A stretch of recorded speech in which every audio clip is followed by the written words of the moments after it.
El frío de noviembre de 1942 caía sobre el saliente de Rzew con la precisión de un instrumento quirúrgico. La temperatura descendía por debajo de los 20 grados bajo cero y la estepa rusa se convertía en una planicie helada, silenciosa, que ocultaba bajo su superficie endurecida campos de minas, líneas de trincheras y la geometría mortal de una defensa que el mundo aún no comprendía del todo. Mientras los corresponsales de guerra, los analistas militares y los altos mandos aliados fijaban su atención en el sur, en la curva del Volga, donde el sexto ejército de Paulus comenzaba a sentir el cerco apretarse sobre sus divisiones agotadas. En el sector central del frente oriental se estaba librando otra batalla. Una batalla más grande en medios, más ambiciosa en propósito y en términos absolutos de destrucción soviética, considerablemente más catastrófica. Se llamaba Operación Marte y durante décadas casi no existió. La historiografía soviética construyó su relato de 1942 sobre los cimientos de Stalingrado. Era lógico, era políticamente conveniente, era en cierta medida inevitable. La victoria en el Volga era un arco narrativo completo. Encirclement, destrucción de un ejército entero, captura de un feldmarschall, inversión estratégica de la guerra. Marte, en cambio, era el negativo fotográfico de esa imagen. Era todo lo que la narrativa oficial no podía permitirse mostrar. Decenas de miles de tanques destruidos, cuerpos mecanizados soviéticos desarticulados en el plazo de días, generales que fracasaron donde se suponía que debían triunfar, y sobre todo, la firma intelectual de Georgi Zhukov, adherida a cada uno de esos fracasos. El hombre que se convertiría en el símbolo militar de la victoria soviética había concebido, planificado y ejecutado una de las ofensivas más costosas e improductivas de toda la guerra en el frente oriental. Y durante casi medio siglo, esa verdad permaneció enterrada bajo el mismo suelo helado donde yacían sus soldados. Para comprender Marte, hay que comprender primero el saliente de Rzew, esa protuberancia del frente alemán que se adentraba hacia el este como un puño cerrado apuntando en dirección a Moscú. Desde el verano de 1941, el grupo de ejércitos centro había mantenido esa posición como ancla de su flanco norte, y la ciudad de Rzew, situada sobre el río Volga en su tramo superior, se había convertido en un punto de referencia obsesivo tanto para el mando soviético como para el alemán. El saliente medía aproximadamente 160 kilómetros en su eje norte-sur y unos 140 en profundidad este-oeste, configurando una bolsa de territorio que en papel parecía vulnerable, flanqueada a norte y sur por los frentes soviéticos de Kalinin y del oeste respectivamente. Era precisamente esa geometría lo que seducía al pensamiento operacional soviético. Si los dos frentes coordinaban ataques convergentes desde ambos hombros del saliente, podían cerrar la brecha, aislar al noveno ejército alemán y destruirlo en detalle. El resultado sería la desintegración del centro del frente alemán y potencialmente el camino abierto hacia el oeste. Zhukov no era ajeno a esta posibilidad. Desde su posición como representante Stavka, había participado en las acciones previas en el sector de Rzew durante 1942, incluyendo la primera y segunda ofensivas de Rzew-Sishevka, ambas costosas y ambas incapaces de producir una ruptura decisiva. Pero en otoño de ese año, Zhukov estaba convencido de que la diferencia entre el fracaso previo y el éxito venidero era una cuestión de masa crítica. El planteamiento era brutal en su simplicidad. Si la fuerza aplicada hasta entonces había sido insuficiente, la respuesta era aplicar más fuerza. Y Marte sería la demostración de ese principio llevado a su máxima expresión. Las fuerzas asignadas a la Operación Marte constituían una acumulación de poder de combate que en cifras brutas superaba con comodidad los medios reunidos para la Operación Urano. El frente de Kalinin, bajo el mando del general Konev, y el frente del oeste, donde Zhukov ejercería una influencia directa que en la práctica equivalía a la conducción operacional, alinearon para el ataque a 9 ejércitos combinados, aproximadamente 1.900.000 hombres, más de 3.300 carros de combate y alrededor de 1.100 aviones. Los grupos de choque incluían 2 cuerpos mecanizados completos, el primero y el segundo, así como varios cuerpos de caballería diseñados para explotar las brechas que los tanques abrirían en las líneas alemanas. La doctrina era la del avance en profundidad, romper la línea táctica, introducir las masas mecanizadas, cortar las líneas de comunicación del 9º Ejército y cerrar la bolsa desde el interior. En el papel era una operación de aniquilamiento a la manera de Kanae, adaptada a las realidades industriales y doctrinales de la guerra moderna en el frente oriental. El problema era que en el lado alemán existía Walter Model. El general Walter Model era, en noviembre de 1942, el comandante del 9º Ejército alemán y uno de los oficiales más capaces en la conducción de la defensa que produjo la Wehrmacht en toda la guerra. Model no era un teórico elegante.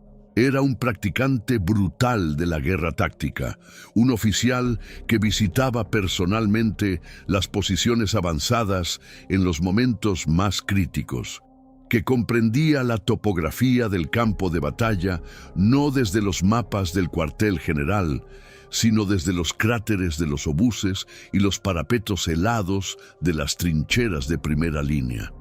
Su filosofía defensiva en el saliente de Rzhev era una síntesis de los principios de la defensa elástica alemana, conocida en la terminología doctrinal como Bewegliche Abwehr, adaptada a las condiciones específicas de un sector bajo presión permanente desde hacía más de un año. La defensa elástica que Model implementó en el 9º Ejército rechazaba el concepto de la línea continua e inamovible. En lugar de concentrar la masa de fuerzas en la posición de contacto más avanzada, el sistema distribuía la resistencia en profundidad, con posiciones de primera línea relativamente ligeras, diseñadas no para detener el ataque soviético, sino para canalizarlo, para obligarlo a comprometerse y revelar sus ejes principales de esfuerzo, consumiendo tiempo y cohesión en el proceso. Los puntos fuertes de resistencia, los llamados Stützpunkte, estaban posicionados de manera que se cubrieran mutuamente mediante fuego cruzado y que los intervalos entre ellos fueran controlados no por la presencia física de tropas, sino por el fuego de artillería previamente registrado.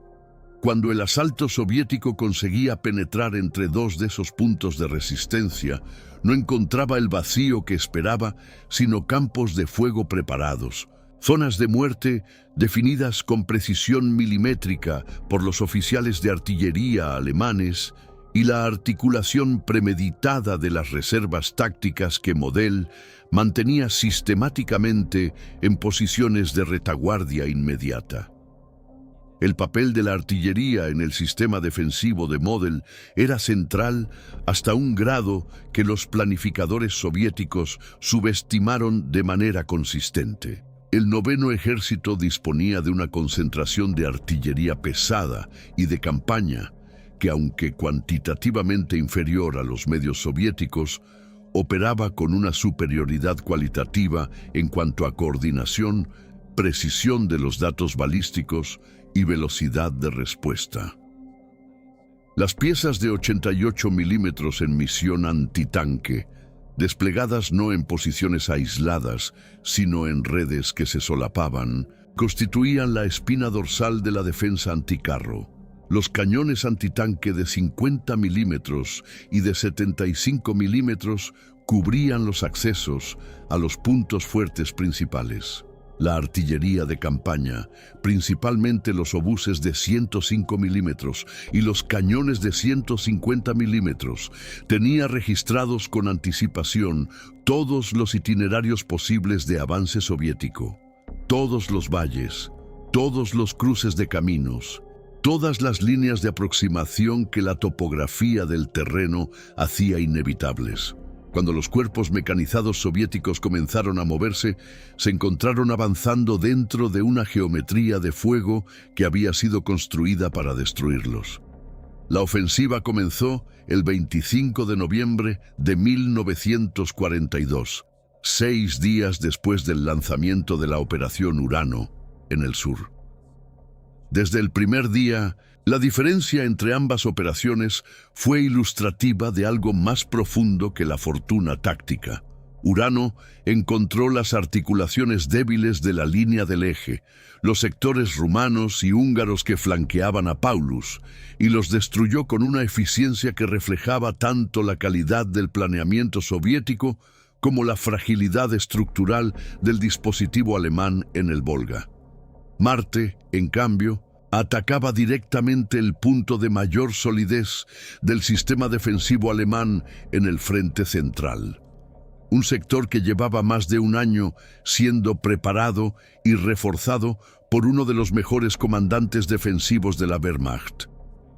Los ataques iniciales del frente de Kalinin, en el sector norte del saliente, dirigidos hacia Belli, lograron penetraciones iniciales que en los primeros días parecían prometer la ruptura esperada. El segundo cuerpo de caballería de la Guardia y el primero mecanizado fueron introducidos en las brechas con la intención de convertir la penetración táctica en explotación operacional. Pero la brecha nunca fue suficientemente ancha ni suficientemente profunda. Las divisiones alemanas de infantería que formaban los hombros de la penetración se mantuvieron en sus posiciones, comprimiendo lateralmente el corredor de avance soviético. Mientras Model activaba sus reservas tácticas, los batallones de carros Tiger recién llegados al sector, entre otras unidades, para contraatacar los flancos expuestos de las columnas mecanizadas que se habían internado en el interior del dispositivo alemán. Fue en esta fase donde el fracaso del blindaje soviético alcanzó su expresión más completa y más sangrienta. Los cuerpos mecanizados soviéticos que habían sido introducidos en las brechas se encontraron operando sin una retaguardia segura, con los corredores de abastecimiento cortados o bajo fuego constante, sin la coordinación de artillería propia que habría sido necesaria para reducir los puntos de resistencia que flanqueaban sus ejes de avance. Los tanques T-34 y T-70 que componían la masa acorazada encontraron terreno que combinaba los peores elementos posibles para la guerra mecanizada: suelo helado que dificultaba la ingeniería de combate, cobertura vegetal que reducía la observación pero no proporcionaba protección real contra el fuego antitanque, y campos de minas que habían sido tendidos con una densidad extraordinaria en todos los accesos a las posiciones defensivas alemanas de profundidad. Los campos de minas del Noveno Ejército no eran una improvisación reactiva. Model había ordenado durante meses la acumulación de reservas de minas antitanque y antipersonal, y su tendido obedecía a un plan de ingeniería que convertía cada acceso natural al interior del saliente en una zona de muerte progresiva. Las minas antitanque, principalmente la Tellermine de 5 kilogramos de explosivo, estaban tendidas en franjas de densidad variable, con franjas más densas en los ejes más probables de avance blindado y franjas más ligeras en los terrenos que la topografía hacía menos accesibles a los vehículos. Cuando los ingenieros de combate soviéticos intentaban proceder a la apertura de brechas bajo el fuego alemán, la artillería del Noveno Ejército respondía con concentraciones de fuego registradas sobre los mismos accesos, convirtiendo la apertura de pasillos en un ejercicio suicida.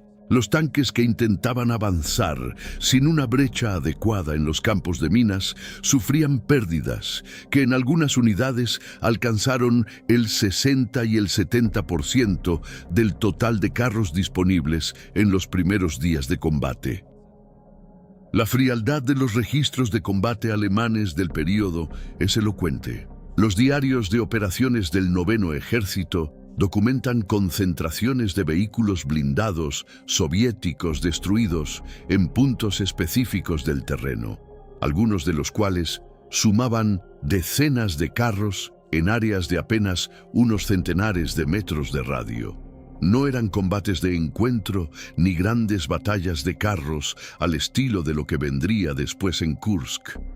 Eran masacres mecánicas en zonas de muerte predeterminadas, donde la coordinación del sistema defensivo alemán aplicaba simultáneamente el fuego de las piezas antitanque, la artillería de campaña, los obuses de tiro curvo y las armas de infantería pesada sobre columnas de blindados soviéticos que habían perdido el impulso y la cohesión necesarios para superar la resistencia organizada que encontraban en cada línea de profundidad del dispositivo de Model. En el sector sur del saliente, los ataques del frente del oeste hacia Sishevka reproducían el mismo patrón, con variaciones locales, pero resultados idénticos.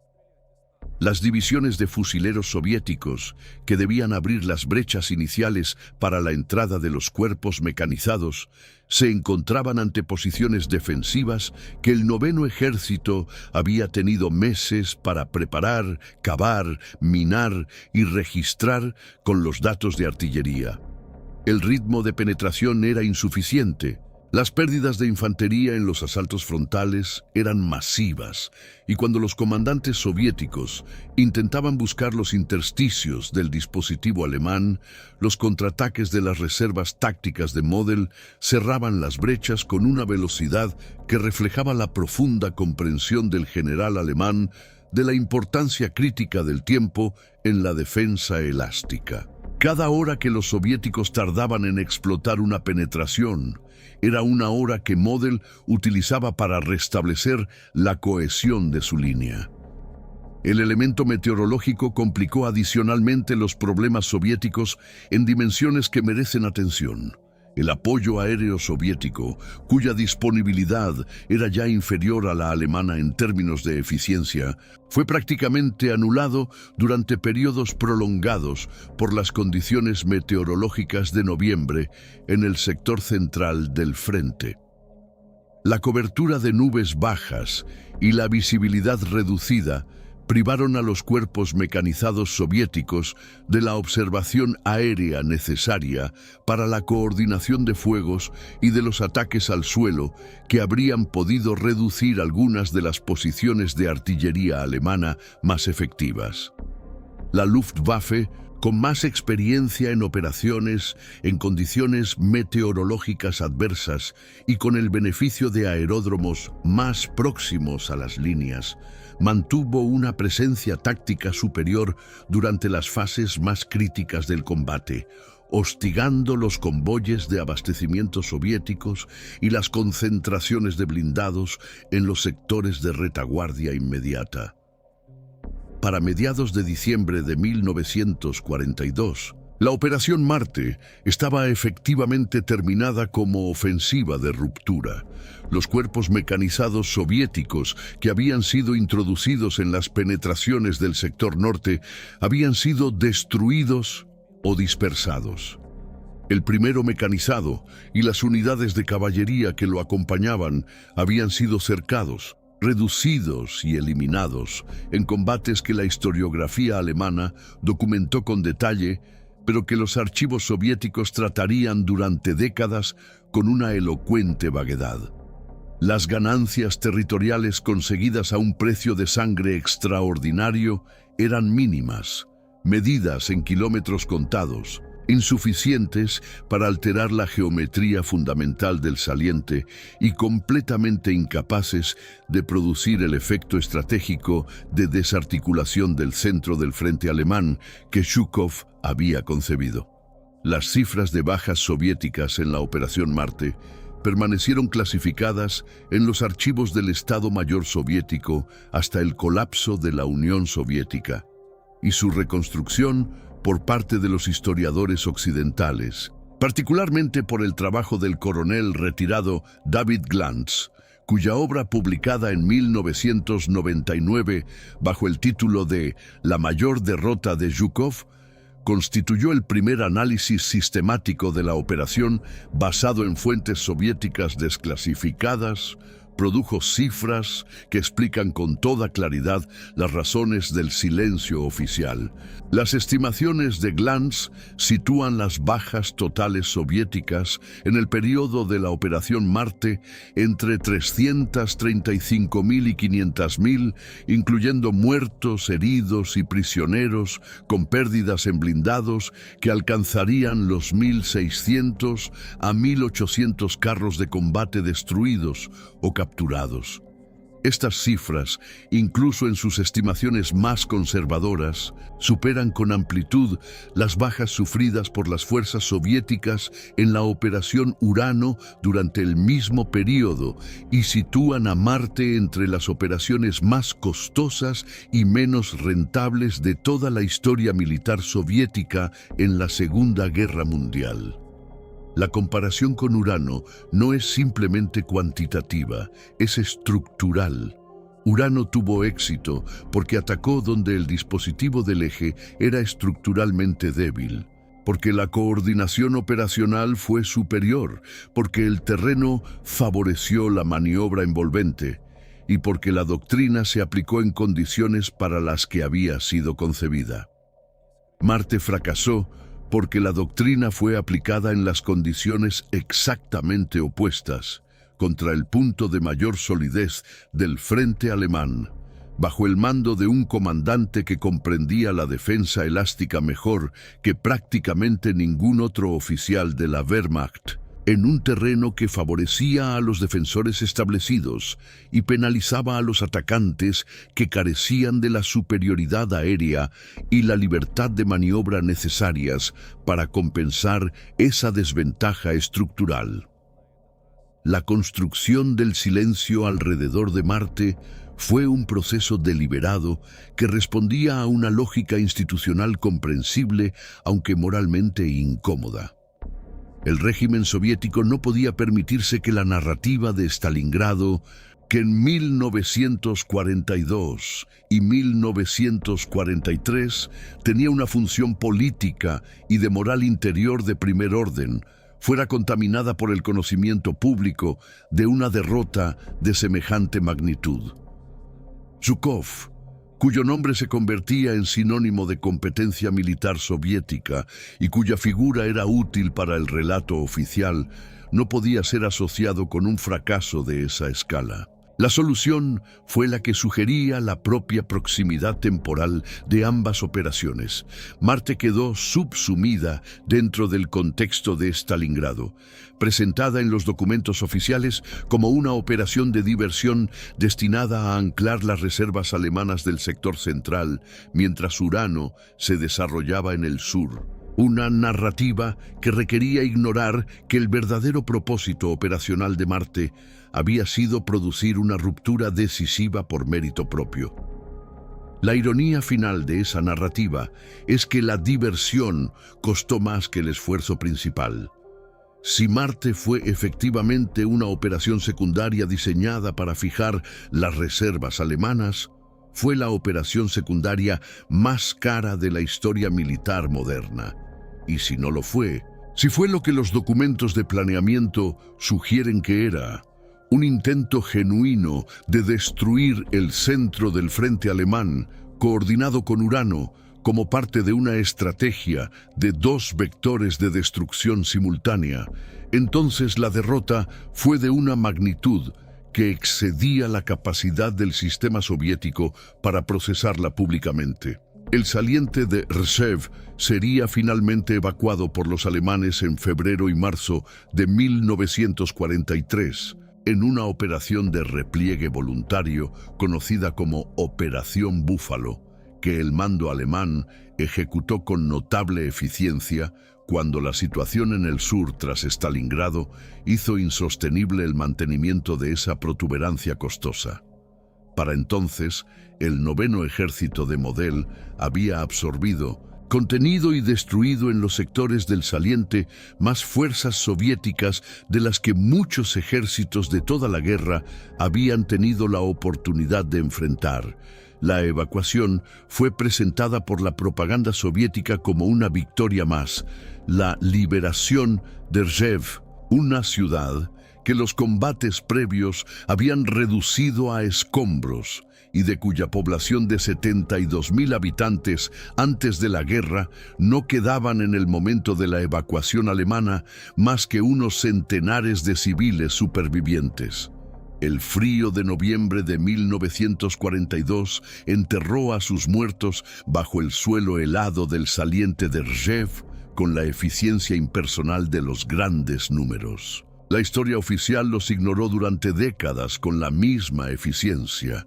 Que la reconstrucción de lo que ocurrió realmente haya tenido que esperar al trabajo de un historiador militar occidental, trabajando en archivos desclasificados después del fin de la Unión Soviética, es quizás el dato más revelador sobre la naturaleza del sistema que envió a esos hombres a morir en los campos de minas de Walter Model mientras el mundo miraba hacia el Volga.